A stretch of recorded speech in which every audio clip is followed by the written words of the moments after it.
Hello friends, in my previous video I started discussion on sequential logic circuit and I have given the basic idea of the difference between sequential and combinational logic circuit and the general block diagram of sequential logic circuit and the general flip-flop structure. Okay, I told you there are two memory elements, one is flip-flop, another one is latch, and I also mentioned that from this video onwards I will start discussion on latch. Okay, so this is the basic block diagram of any memory element. There are multiple inputs, maybe there two or three, whatever. Then there are two outputs. One is normal output, another one is inverted output. Okay, so obviously inverted output we should get just inverted output of the normal output, and this may be latch or flip flop. Okay, so now in my this video I am going to start first memory element, that is basic memory element, and that is SR latch. Okay, as I have told you already that this flip-flop or latch, whatever you consider, the memory element has two possible states, one based on this normal output, either maybe 0 or 1. So we say that the memory element or that flip-flop or that latch is in on state if q is equal to 1, or it is in set condition and it is in off state if q is equal to 0. That is called reset condition. So basically the state of the memory element is dependent on the normal output q. So first idea came that just try to make some circuit like this which will have, as we know that there are two outputs, and that is q and q bar. So this is q and this is q bar, and as we know that this memory element can have only two possible states, one is set or reset. So scientists first thought, can we make such circuit which will have two inputs, one for setting the latch or the flip-flop, that is memory element, another is for resetting the latch or resetting the flip-flop or the memory element. Okay, so this may be one input A and this may be another input B. We will call one among these two input as set, which will make this q as 1. Q as 1 means the memory device will be in set mode or in on condition, so that suppose this A is set and this B will be termed as reset. If B is high, what is going to happen? Q will come to low. We don't know still what can be the circuit, but just try to understand the notion. So this B, if B is high, Q will go to low, and we can say that the flip-flop or the latch or the memory device is in reset mode. Okay, so as there are two possible states of the memory device, so scientists first tried to make such a circuit which will have two inputs, which will one time set and reset the circuit. Okay, with this the starting of memory device goes on. Okay, so what is this? Obviously one input can be termed as set and another input can be termed as reset, so that this name came SR latch, that is nothing but set reset latch. And one thing obviously clear, that suppose you are considering one memory device, as you know that in sequential circuit the present output is not only dependent on the present value of the inputs, but it also depends on the past output. So suppose you are making one circuit, so if these are your present inputs, then obviously if this is your output side, then if you got the past output, then the past output should have a feedback in the input side, so that the present output is also dependent on the past output as well as the two present inputs. Okay, so basically there should be one feedback scheme in this latch. Okay, without knowing the circuit we can conclude that there should be one feedback scheme in between input and output. Okay, about feedback scheme you might have studied in detail in your analog electronics course.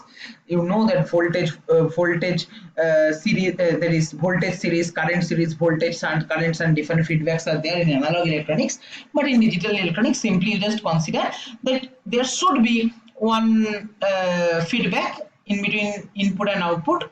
Intuitively we can conclude for acting one device like memory element. Okay, this is one point. So now the biggest question is, what is inside this memory element? What is this circuit? Okay, before going to the circuit explanation, I will show you the circuit just now. Just remember one thing. If I denote something by Q of n, that means this is the past output, and Q of n plus 1, that means this is the next output which is going to happen in our which is going to be the output in our this circuit when we are applying present inputs. Okay, so qn is basically defining the past one, qn plus 1 is qn is defining the past one, and qn plus 1 is defining what is going to be the what is the output going to be from this circuit. Okay, these two notations you just remember. So now let us directly go to the circuit. Okay, so obviously as I already told you that latches and flip-flop, all memory devices are made up of simple logic gates. So if we want to design such some logic circuits, then first logic gates you should come, the concept should come in your mind as NAND or NOR or NOT, because you know NAND and NOR are called universal gates. So with those we can build any kind of logic circuits. So why not to try with that? So scientists first tried with that concept, and they came up with this circuit. How the circuit operates, I will discuss. See, 2 points as I mentioned, that there should be two inputs, set and reset. It is there, S for set, R for reset. This first condition is okay. And another one is there should be one feedback in between input and output. See, if you consider the right hand side as output, then there is one feedback scheme is there. It is clearly observed from this circuit. Okay. Now let us try to understand what is the circuit. So as I told you, you consider Q of n as the previous output, okay, which will be fed to this input of the NAND gates. Okay, so and S and R are present input, and Q n plus 1 is going to be future output which we have to determine from this circuit. Suppose first condition, S equal to 1 and R equal to 1. Okay, forget about set and reset name. Just consider if set equal to 1, R equal to 1, S is 1, R is 1, what is going to happen?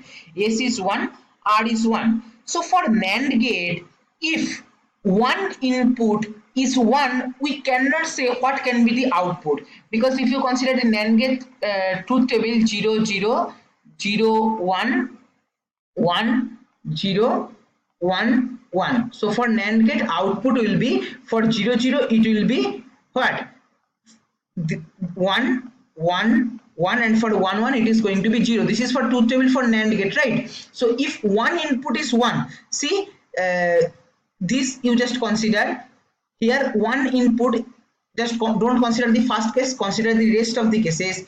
If one input is 1, then it depends on the other input. See here in this 0 1 combination, one input is 1 but other input is 0, so that output is 1. You consider the last case, one input is 1, if other input is 1, output is going to be 0. So if one input is 1 for NAND gate, we cannot conclude directly what is the output. We have to check whether the output is other input is 0 or 1, then only we can conclude. If one input is 1 and the other input is 0, then the output is going to be 1. If one input is 1 and other input is 1, then we can conclude the output will be 0, right?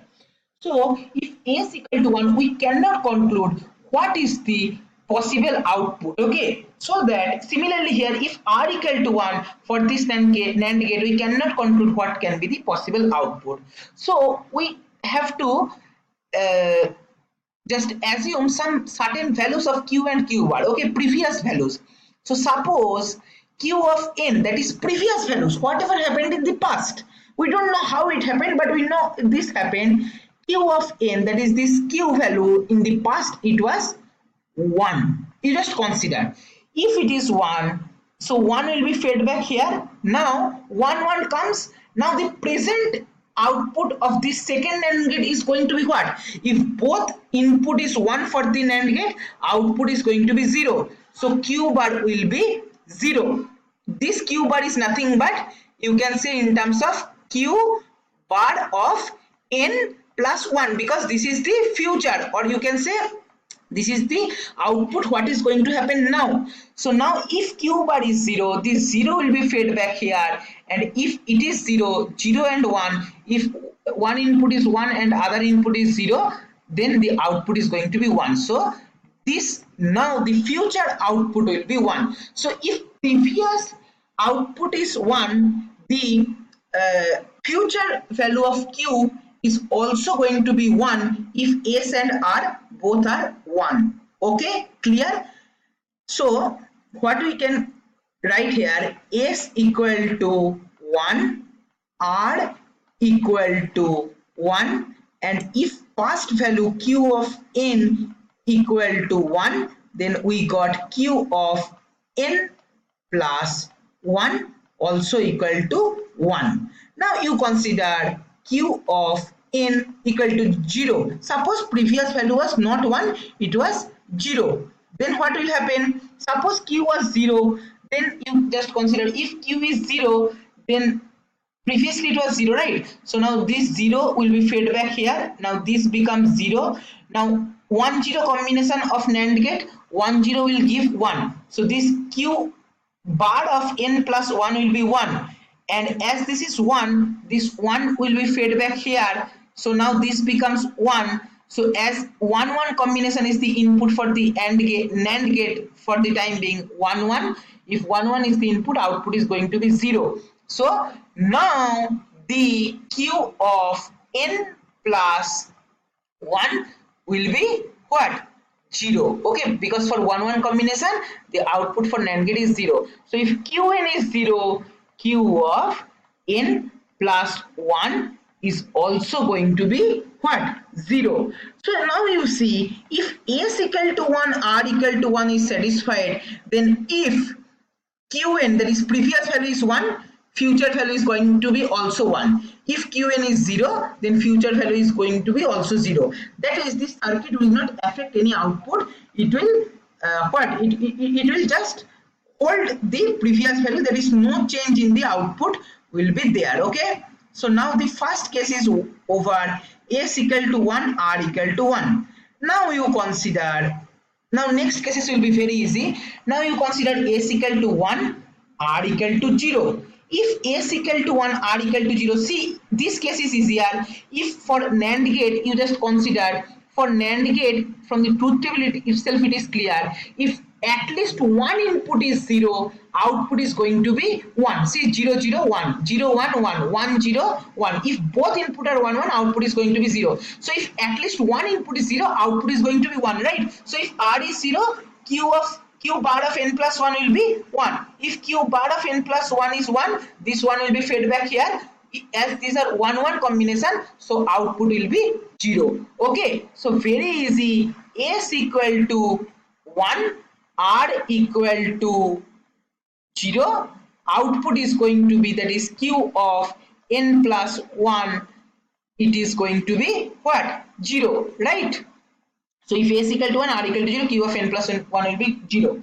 Now next condition, suppose you consider the reverse case. Okay, suppose you consider